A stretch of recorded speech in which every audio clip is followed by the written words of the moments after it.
The broadcast is now starting. All attendees are in listen-only mode. Good morning.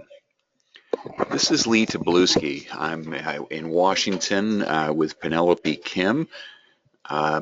We are the director and program officer for 100,000 Strong in the Americas Innovation Fund, an initiative of the White House, the Department of State, NAFSA, the Association of International Educators, and Partners of the Americas.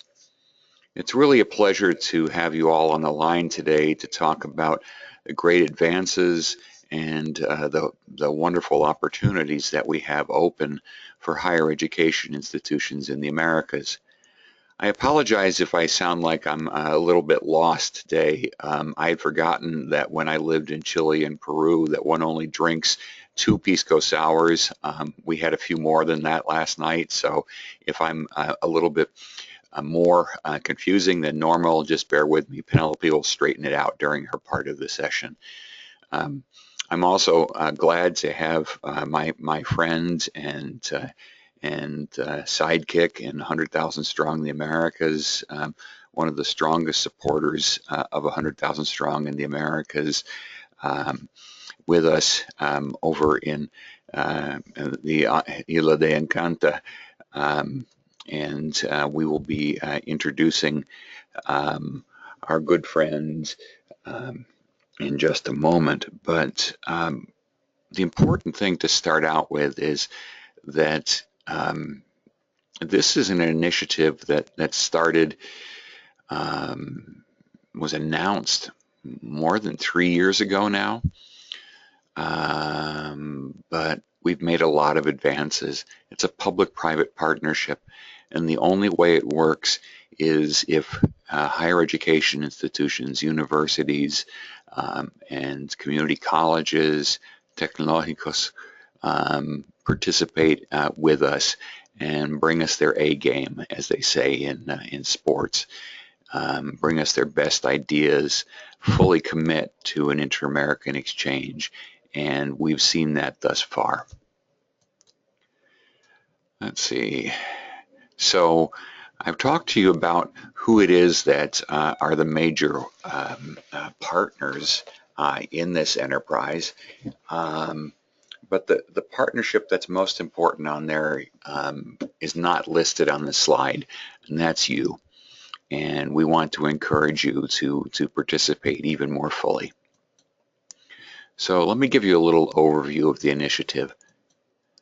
The problem that was identified was that the study abroad that we measure every year in the Open Doors report, and that will be coming out in November, has revealed that there are less than there are about a total 100,000 Latin American and Caribbean students coming north, and about 46,000 U.S. students studying in outside of the United States in the Western Hemisphere to the south. This doesn't include the people in Canada, from Canada studying here or in Canada, because it's almost impossible to count them because they don't need a visa to study in each other's countries. But as you can see, we have a lot of students from Korea studying in the United States, and we have the numbers of U.S. students studying in Latin America, to me as a Latin Americanist for 30 years, are shockingly low. I can think of 100 universities and community colleges where I would send my kids to study in Latin America in every country in the hemisphere now that we have we're building a new relationship with Cuba. There's a great opportunity out there for your students, and they're asking for it.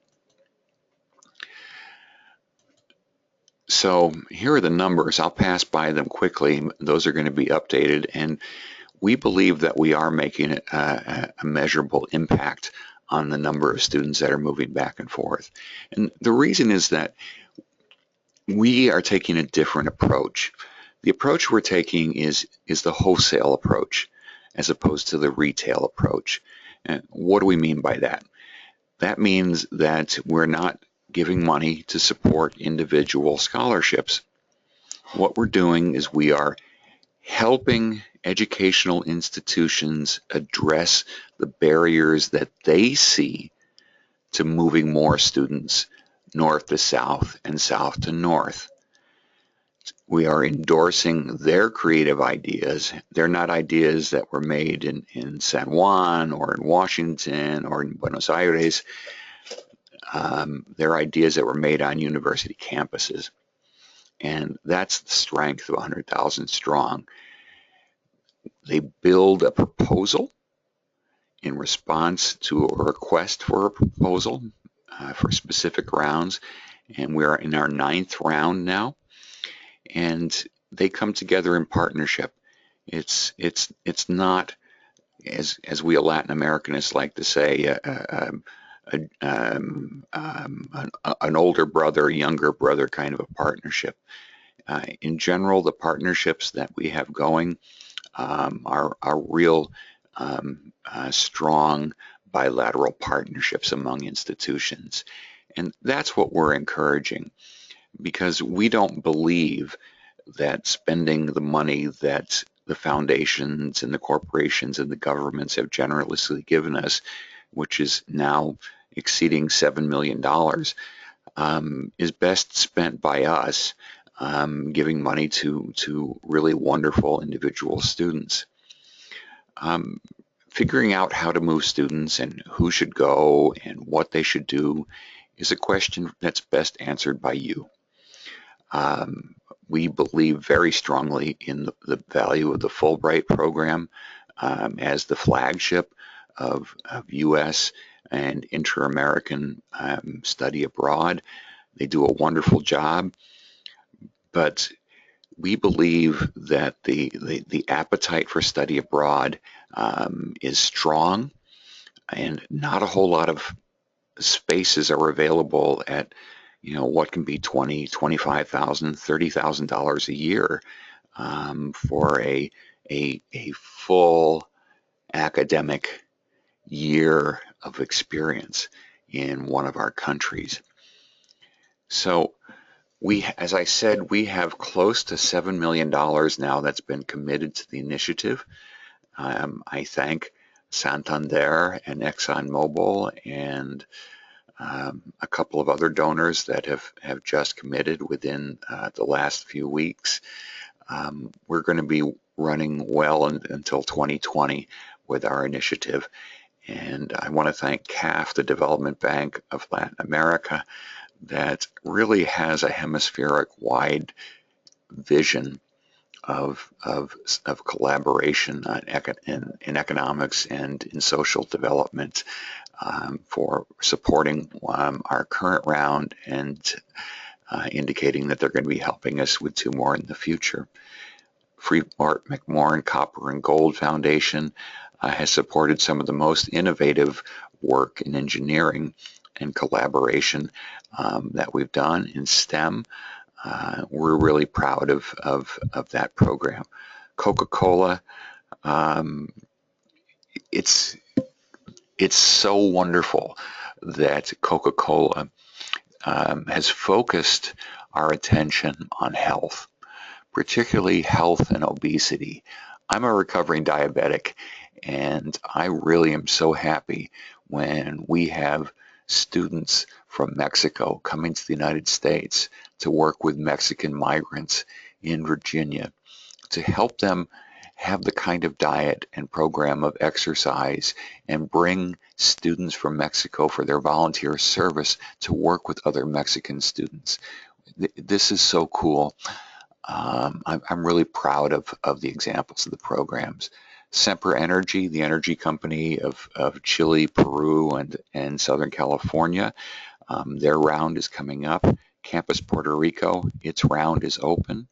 And the round with our friends at SENA, the National Vocational and Technical System of Colombia, probably the jewel of the educational system of the Americas.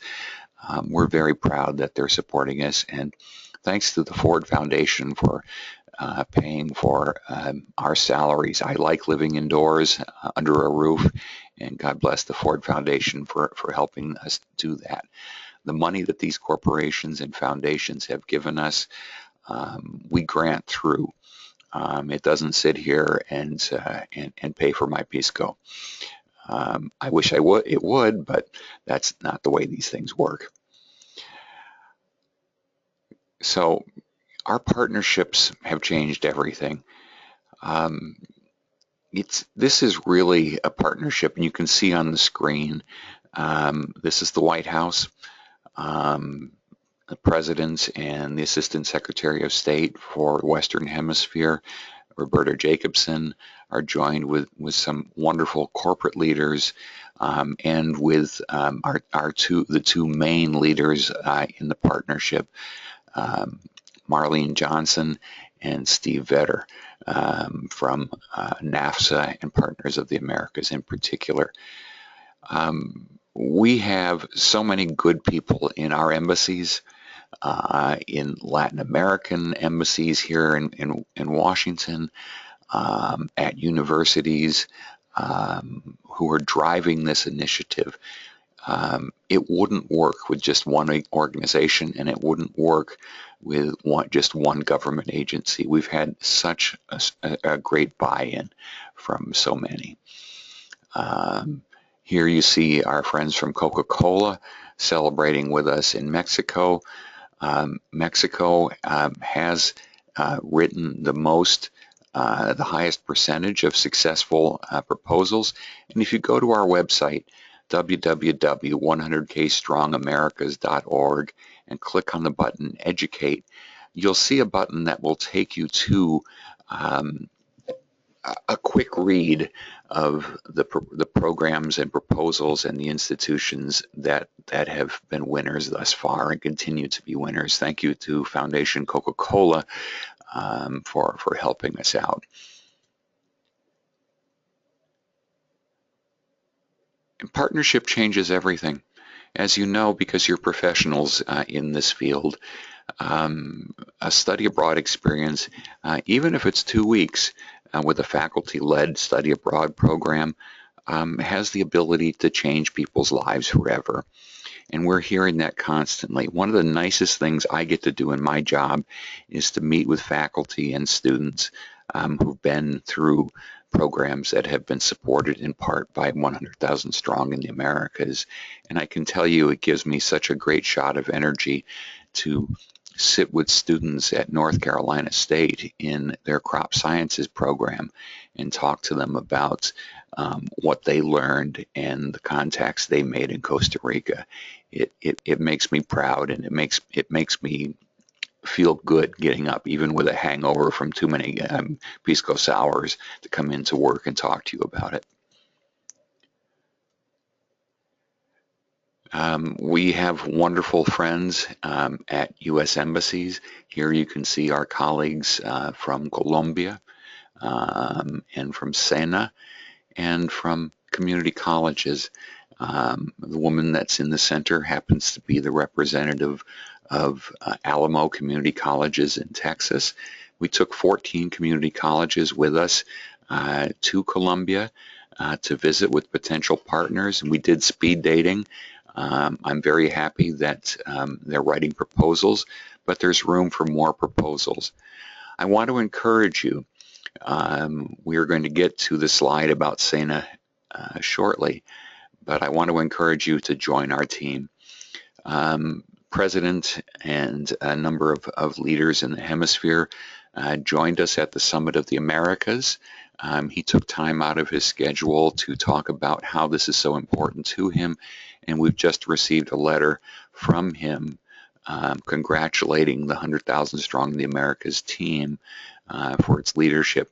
He's standing next to one of my personal heroes, Vint Cerf. And his title is a little bit unusual. He's the director, the vice president for evangelism at Google. As he said to the president and everybody in the room, he's the co-founder of the internet. It's not our former vice president. It's Vint Cerf. and he is among the cool leaders out there who are considering supporting us. We've made a lot of progress. Let me go through this quickly. We've got 1,500 institutions in our innovation network. It's free. Join it. Even if you're not going to write a proposal during this round, join so that you can find out information about the cool things that are happening in study abroad in the Americas. We've had almost 500 schools in 28 countries who've applied for funding. We've given grants to about 10% and to 110 higher education institutions in 16 countries. And that number is getting broader and deeper every time we run a competition. I'll go through this quickly. I mean, we've got a lot of great countries, and we're very pleased that we've added Cuba, we've added Paraguay, and we've added El Salvador as winning countries as part of our presentations, as our part of our competitions. We've raised and have commitments for $7 million. We've given away $1.3 million, resulting in leverage of 1.6 for every dollar that we put in.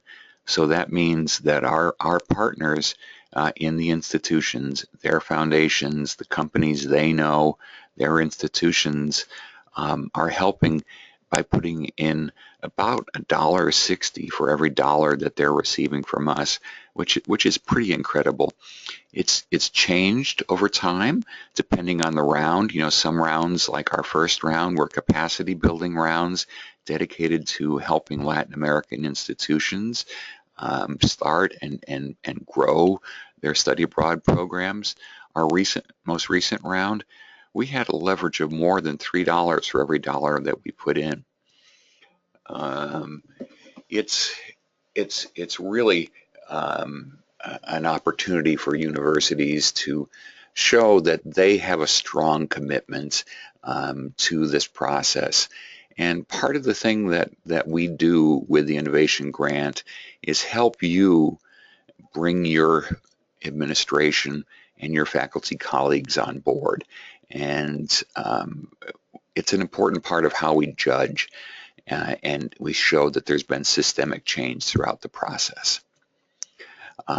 We see change in new programs in language. We see agreements on credit transfer. We see innovation and joint concession on cost, which is a really important. Cost isn't the only barrier, but it's an important barrier, and we hear that all the time. But study after study has shown that there are a lot of other things that are on the agenda that are barriers, and we are making progress on removing those systemic barriers. So you should ask yourself, where is the strategic intersection between what you want to do, your countries of interest, and how you want to do workforce development, and what fields of study you're strong in?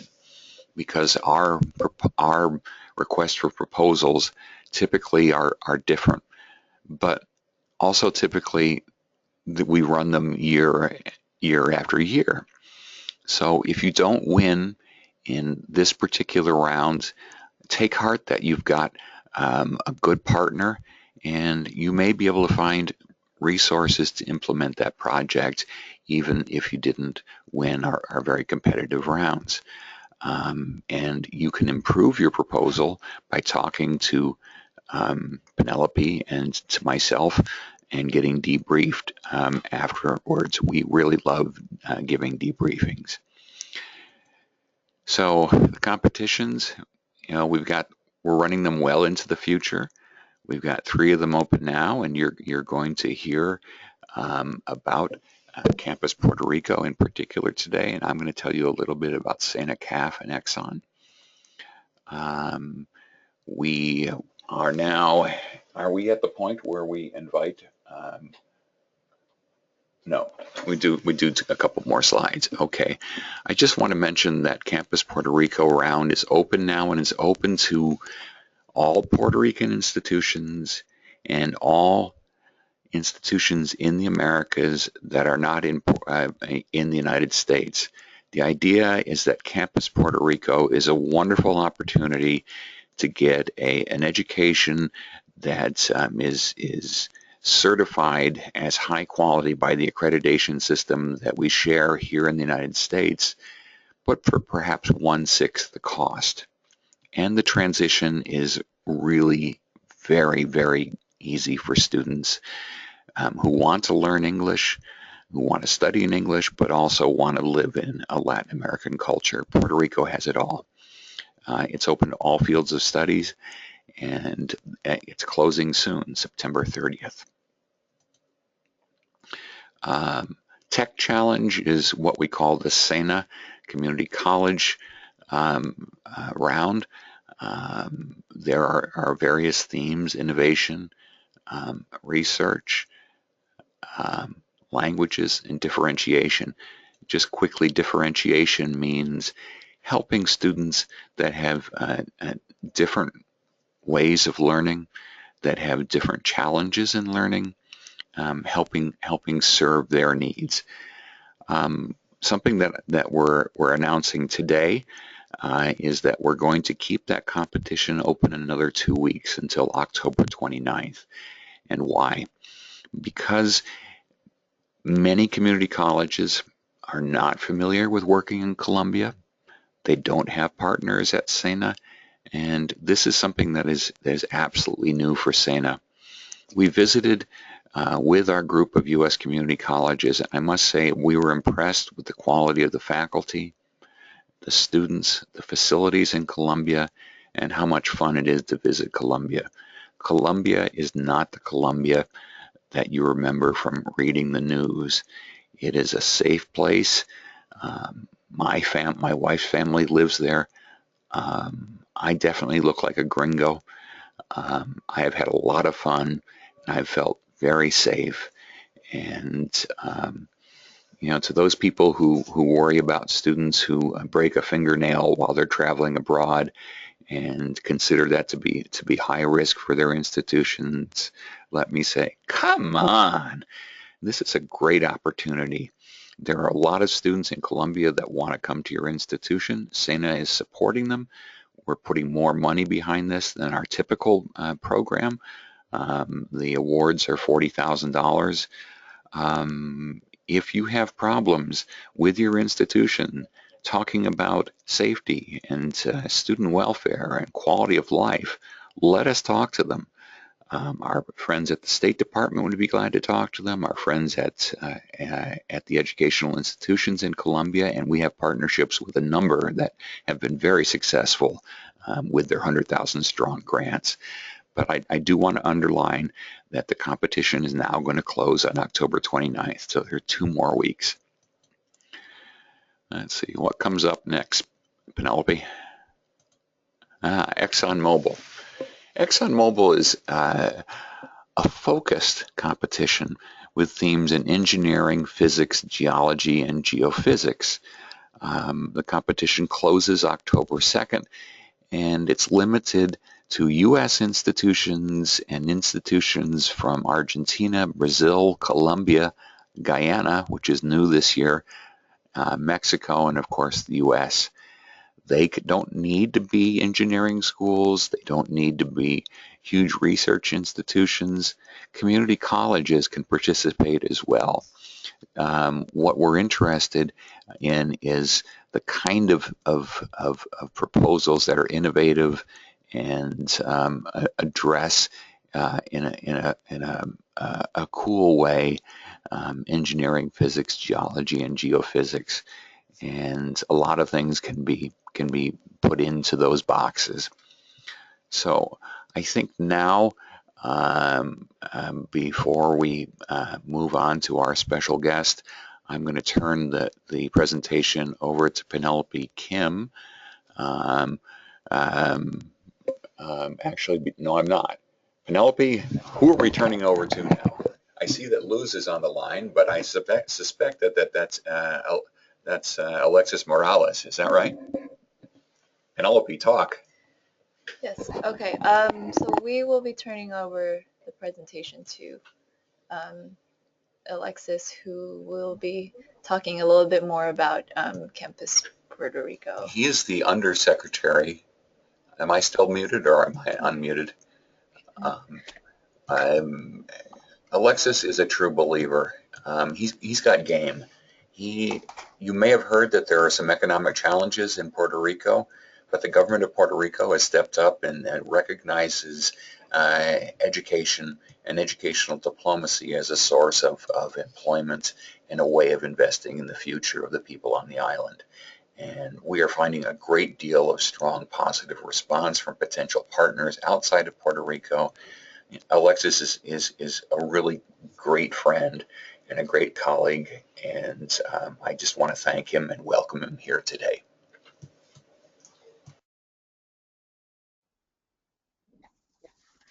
Muy buenos días a todos desde la Isla del Encanto de Puerto Rico. Saludos al equipo de Partner of the America, a la alianza que hacen con Casablanca, el Departamento de Estado Federal, NAPSA, y con el gobierno de Puerto Rico y nuestro sistema de educación superior y postsecundaria. Puerto Rico está muy contento de participar en esta iniciativa de la Fuerza de los 100.000 en las Américas y de participar específicamente de este mecanismo de generación de puentes para el desarrollo de relaciones de largo plazo con nuestros hermanos del hemisferio, con las instituciones que tienen la encomienda de desarrollar un capital humano en esta región, de manera que de cara al presente y al futuro podamos competir efectivamente con otras regiones del mundo en esta era globalizada.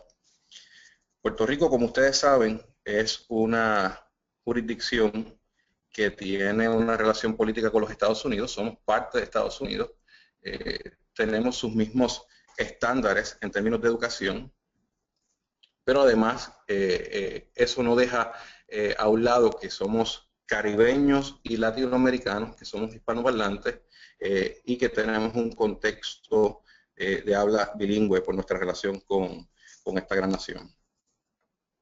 En términos de este proyecto, lo que hemos hecho es alinear política pública del gobierno de los Estados Unidos con política pública del nivel de la isla. Le llamamos Campus Puerto Rico a una plataforma que hace disponible a todas nuestras instituciones, tanto públicas como privadas, para movilidad entre Estados Unidos y Puerto Rico, así como con el hemisferio de manera prioritaria. Así lo hacen dos políticas del presidente de los Estados Unidos. Una es la excelencia educativa para los hispanos, así que sus compatriotas, sus hermanos que viven en los Estados Unidos se pueden beneficiar de esa. Y la fuerza de los 100.000, que es la otra que estamos discutiendo en el día de hoy, nos permite hacer disponible una propuesta de valor, que es la que quisiéramos explicar rápidamente en el día de hoy, específicamente por la ronda número 7, pero no excluye las otras rondas que se están anunciando, como tampoco excluye la posibilidad que fuera de las rondas aquellos países, sus gobiernos o sus instituciones, incluso sus redes de instituciones, puedan acercarse a Puerto Rico, a Campus Puerto Rico, para vincularse de diferentes maneras.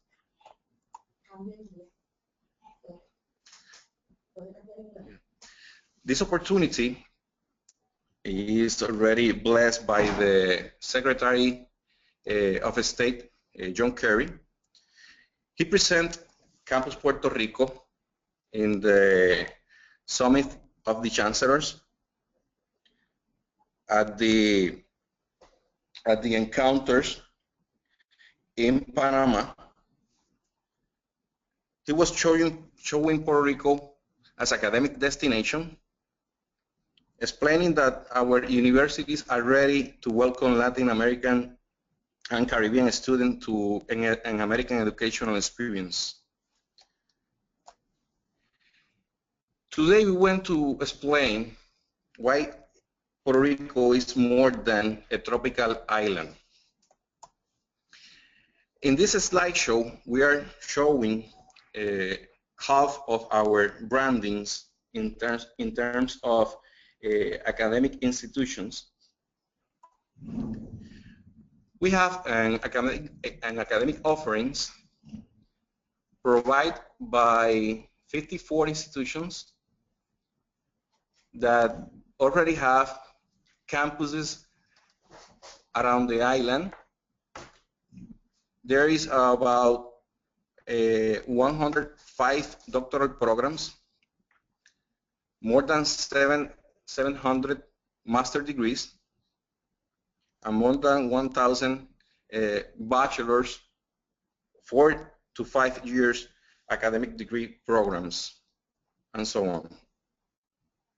Our offerings are bilingual, Spanish and English, and hybrid, licensed by the local entity, the Council on Education, but also are accredited by the Middle State Association on Higher Education, particularly for the institution level, but each program in the different institutions, they have a variety of accreditations. Our programs are also validated in the United States. Puerto Rico already are contributing to the United States in terms of our alumni. Our goal with this initiative is to bring international students from the hemisphere and from the United States to transform our economic policy, moving forward to a knowledge and visitor economy. This effort has a systemic model. We have 12 strategic areas. In each area, we are supporting different initiatives. For example, these 8 grants that are available through this competition, and others that we are providing through a collaborative agreement in a relationship government to government. This is a way to internationalize the learning, the research, and the services that are provided by our academic institutions.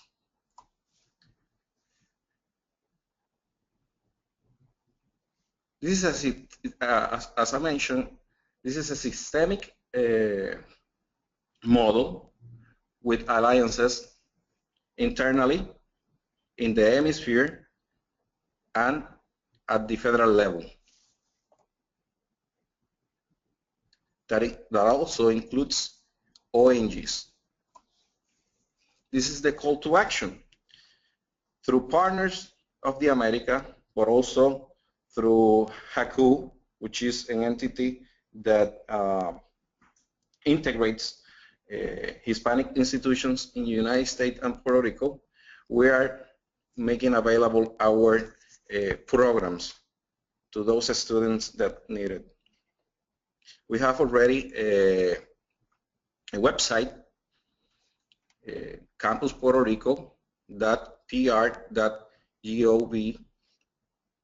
Also, we have a call center. The number is 1-787-792-5533. Internally, our people can dial 311. But also, we are designing apps for mobiles to help get access to the information. This opportunity also provides an infrastructure for encounters.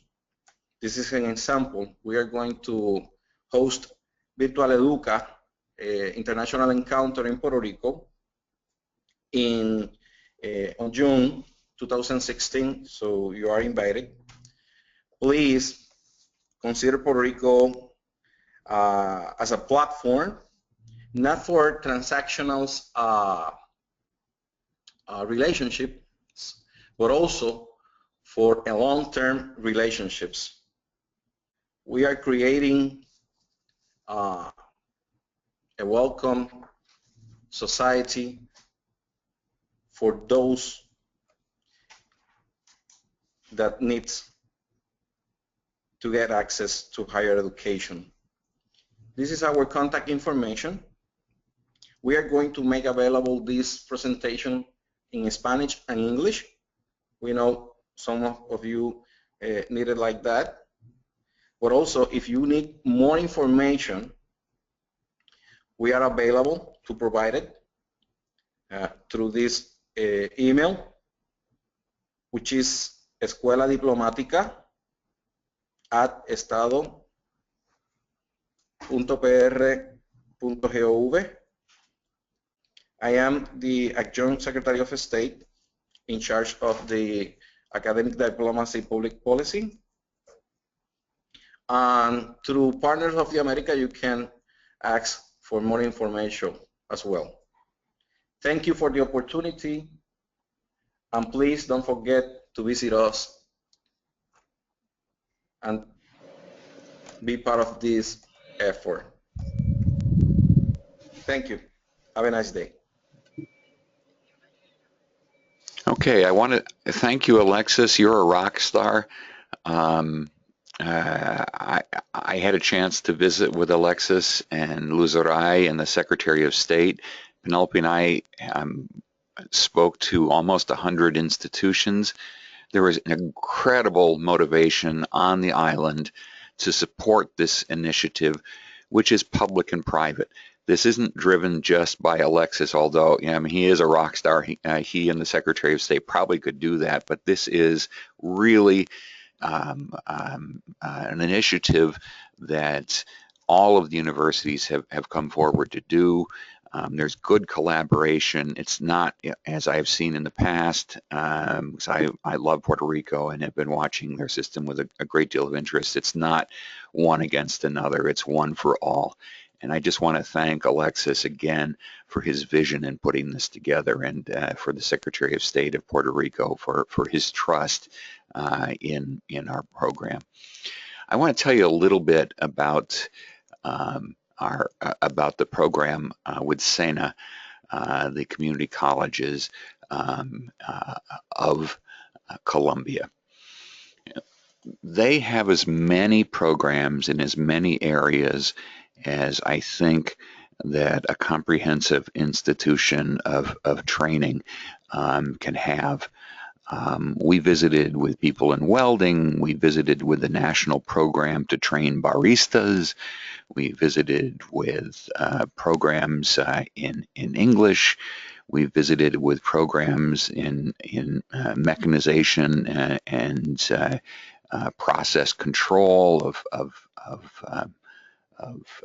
factories. We visited with programs in fashion and fashion design, in research and materials. They have wonderful programs in media studies. It's just that they're not a known quantity outside of Colombia, and Colombia itself has not been a known quantity. We had less than 400 U.S. students that studied there last year, and to me, the quality of the education that's available and the quality of their students who've come here is just fabulous. We have heard from the community colleges that have hosted SENA students in the past that they've been first rate, that the faculty and the students have been high quality, have been up to the task, and they want to do it again. So I want to underline that we are here to help you go on a date. if you're a U.S. institution. It's not too late. There are wonderful institutions that are eager in everything from agriculture and crop sciences to language studies to innovation to tourism management to training of baristas. And the Colombian students really would like to come here. For those of you who might be concerned that, how can a student in a community college go there or come here? I'd like to say that Partners has had a long-term relationship with SENA, and it's a long-term continuing relationship with SENA because we've proven that our programs have been successful, and SENA has stepped up and continued to support those programs. So I'm not speaking on behalf of SENA and saying that they're going to continue to support the students coming to your institutions in the United States. But from my experience, if you do a good job, the management of SENA likes it when they see that there's good programs and good innovative programs. And I think that you've got a strong shot at getting renewed financial support. So we are here. We've got a Columbia team on the ground. We've got a Columbia team here. We're ready to help you go on a date to find out whether this makes sense for you. So that's the tech challenge. ExxonMobil, our proposals, we've had fewer proposals because there are fewer countries that are open, but there's so many programs in those countries, so many programs in the United States that could benefit, with live programs, in person, in country, and also from supplemental programs before or after, continuing the learning experience in a virtual manner. Those have been some of the really innovative things that have come forward in previous proposals. I'd also like to give a shout out about Guyana. It's a country that you may not have visited. It's a country with a great deal of potential, really warm, wonderful people, and a really high quality national university. And in this case, I'd encourage institutions to look at working with the national university. We are open in this case to receiving proposals, more proposals that tie with the national university there. Normally, we encourage institutions to select one department and and to submit one proposal with a partner, or one proposal from the North American partner and one proposal from the Latin American or Caribbean partner. But we're making an exception in this case because we really want to help Guyana get ready for its new era of petroleum and gas.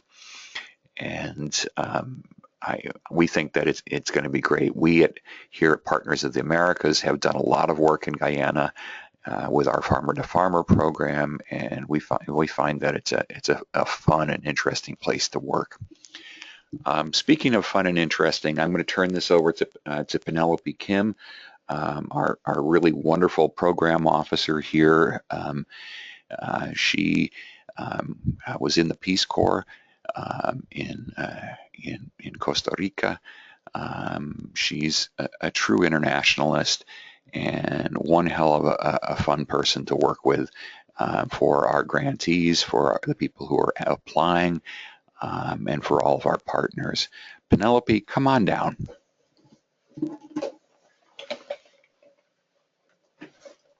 Thank you, Lee. Look at all the virtual applause for Penelope.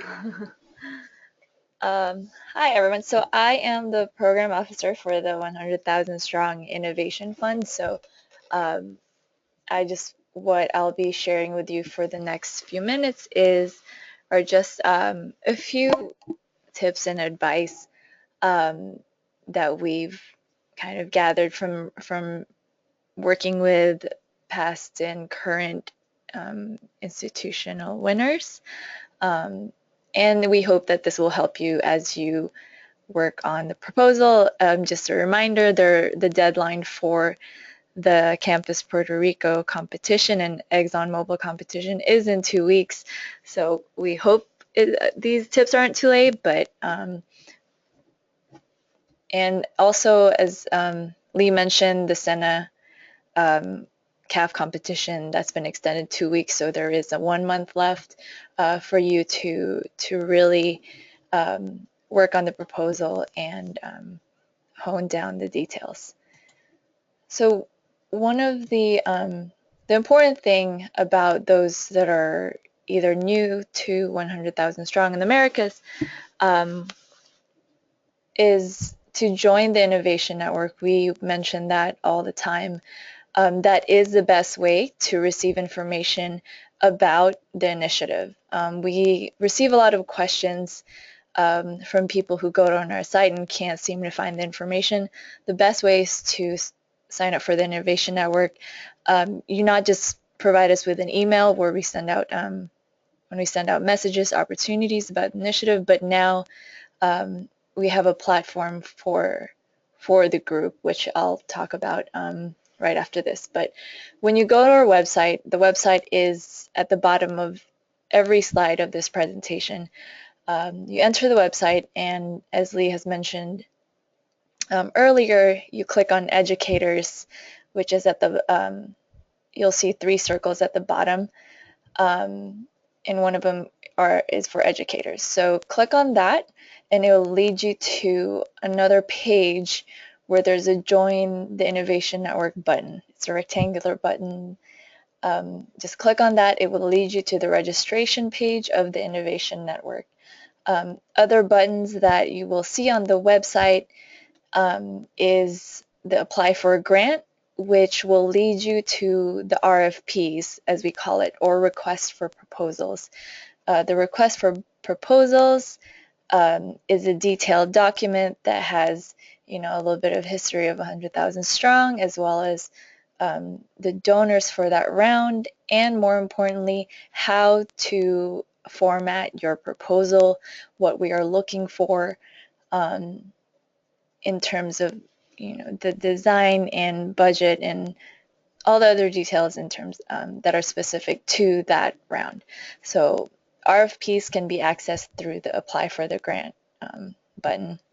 You can also find a link to the application form once you're ready to submit your application. But you could also look at the form if you're curious as to the questions that other additional questions that we're asking. So you can still access the application form without having to submit a proposal if you want to get the information ahead of time. So we really do encourage you to read through the RFPs and all the other information on our website. The 2 other buttons that you'll see is Meet the Winners and Past Competitions. So these will provide you with additional information in terms of what were some of the past rounds that we have run through the Innovation Fund. You could look at also the description of the winning programs of the universities that have received funding. So this will give you an idea of kind of what were some of the successful proposals, what were the ideas that we considered innovative. So really explore our website. It has a lot more information than many people realize. Okay. So I mentioned the Innovation Network group. So this, once you register, this is the registration page. If you look at the top left image, that's the registration page. You can select the language on the Google toggle that's outlined there. So if you want to register, if it's easier for you to go through the process in French or Portuguese or Spanish, or Haitian Creole, you could do so by changing the language and then registering. So once you register and create a profile, you'll enter our the online platform, which will provide you with a good number of tools. This is something that's new. We just launched this about less than a month ago. So it's really something that we encourage members of the Innovation Network to begin using. In the online platform, you're able to search for contacts. If you're looking for contacts in certain countries, even certain US states, those who are registered under in the network, you'll be able to look for them. So there are links. If you look at the group directory, it'll also enable you to filter according to the type of institution. If you're looking for a community college, or if you're looking for just a university, or even organizations or educational organizations, you could do so here. There's also a calendar of dates and events. That's where you put the opening, closing of competitions, special events. You also have a blog. Everyone can submit blogs and photos. And another very important feature is the forum. And that's where we'll put more specific and detailed information about each competition. And that's also where we'll put resources in terms of presentations, even webinar information, even specific contact information. That's where you can really find all that is in the forum. So we encourage you to, if you haven't registered or joined the Innovation Network, so please do so now and create your profile. That way you can begin to really search for potential partners, in whether it's in any of these 3 competitions or future competitions of the Innovation Fund. Another important thing is we have a document that has pretty much all the questions that have been asked through the last 6 competitions, and we've tried to categorize them so it's easy to kind of read through the information or find the information you need. If you have questions about about designing your program or the timeline, or even the budget of the proposals, it's all in there. In the group, you'll see a link to the frequently asked questions. If you don't see your question, you can submit your own. There is an online form. The link is also there where you can turn in, where you could enter your own question. And we usually try to answer that within a timely manner, and then we'll also update the frequently asked questions. So please refer to that document so that you're not asking the same questions as dozens of other people.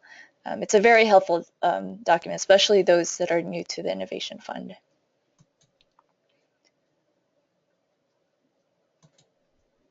All right, so after reading all of the information and going through our website and even the Innovation Network platform, one of the things that we stress about the proposal, strong proposal, is having a strong partnership. If you haven't found a partner already, Lee mentioned that we will and we can help you find one, whether it's in the US or in Latin America and Puerto Rico, Colombia, or any of the eligible countries. We are here to help connect you with those that are interested in pursuing these grants as well. So once you're able to connect with your partners, if you haven't already, it's important for both sides to, of course, discuss what are the strengths and the interests, and to see if you really, if you're on the same page in terms of the proposed program. Work with the faculty, the international office, and we really want to see support from the study abroad office, international office at your institution. Also, we in the slide, you'll see a couple of words that are highlighted that we do look for when we read through the proposals. So we want to make sure that the partnership that is being proposed in terms of institutions, that they're both invested in the program. So we're looking at how your program will overcome the barriers to study abroad. We're looking at looking for innovative ideas to innovative programs. We also want to see that you've thought about how you will make your program sustainable, and that you will be using not just the grant funds, but other outside resources, whether it's from your institution, your partner institution, if you have corporate or support, or even support from organizations, NGO, and your community. We really want to see involvement from all sectors, and that's what makes certain proposals stand out over others. So once you have your partner, now it's really about just writing the proposal. As I mentioned, you can find the RFP on the 100K website. The proposal itself, it's 10 pages, so it's actually not that long. The 10-page proposal does include the budget and the narrative, so you want to be aware of that. The annexes are separate from the proposal, so the annexes, you don't have to worry about that for the page limit, but in terms of the technical proposal and the cost proposal together, that has to be 10 pages. So we want to make sure that the idea and the proposed program comes out clear, so that when the review committee read it, they're able to understand your idea and your concept. Use any formats that we provide. That's all in the RFP. It doesn't have to look exactly, for example, the budget doesn't have to look exactly like that, but we do want to make sure that you include the cost share or matching funds, what will be spent under that and what will be spent with the grant funds. So that's something to keep in mind when you're putting together the budget. So really it's just those two parts of the proposal, is the technical proposal, and then there's the budget, and then there's the annexes. And then once you have that together, you go to the online application, you answer some questions about your institution, and then upload your proposal in a single PDF file. So make sure it's together in one file and not separate ones. So just to talk to you real quick about the evaluation criteria. So this is what we look for, or the review committee as well, what they look for. The program description is a great part of it. You want to make sure that your ideas are clear, that it's easily understandable by those on the outside, because those are the type of people that will be reading your proposal. But you also want to make sure you focus on other aspects of the proposal, like the sustainability plan. We want to see that your program will continue after the grant funds end. We want to look at the capacity of your institution and your partner institution to run the program that you're proposing. And also there's a monitoring and evaluation plan. We want to make sure that, because one of the requirements is will also be reporting your progress. You'll be reporting your progress to us. We want to make sure that there is a plan in place for you to evaluate your program and the success and challenges of it. And the last part, of course, as mentioned, is the cost proposal. So that has the budget, it's just the chart, and then the narrative that has to explain, properly explain and justify the cost of your proposed program. And the last thing is the annexes. Those are the extra attachments, but they're also important, because we want to see letters of support in your program. We want to see the CV or resume of the persons that will be in charge of managing the program. So those are kind of the basic components of a proposal, and also the how we look at the scoring and how we evaluate the proposal. So just the last thing, these are kind of examples of our past winners. So these are the kind of innovations as we've seen in terms of their program. So I'm not going to read it all, but there are several institutions from US and Latin America that have, through this initiative, have implemented these successful and innovative programs. And lastly, I will leave you with our contact information. Matt Clausen, who's the senior director, wasn't able to join us, but I'll leave you with his information. And Lee Tabluski, you have his email there as well, and myself, Penelope. We will be sending this PowerPoint to everyone as well as the recording of the webinar, so don't worry if you're not able to write all this information down. We'll also be making available the questions and answers that have come up during this webinar. So don't worry if you haven't written anything or if you missed certain parts of this presentation, it will be available and we'll send you that information soon. But thank you everyone, and I'll pass it back to Lee to close out this webinar. Many of you have submitted questions. I'm trying to answer them as quickly as I can. Penelope is going to help me answer some questions now. We're going to try to put those up as well and transmit them to everybody who's participating. We have 75 people participating. It's really been great. This is what we like to see. I know we haven't been able to get to all of your questions. I can tell you that Campus Puerto Rico, SENA, and ourselves on behalf of Campus Puerto Rico, SENA, and ExxonMobil rounds, we'd be glad to continue to offer you advice offline. Send us an email. It's what we're here to do. Thank you, everybody, and as we say in Spanish, suerte. See you soon.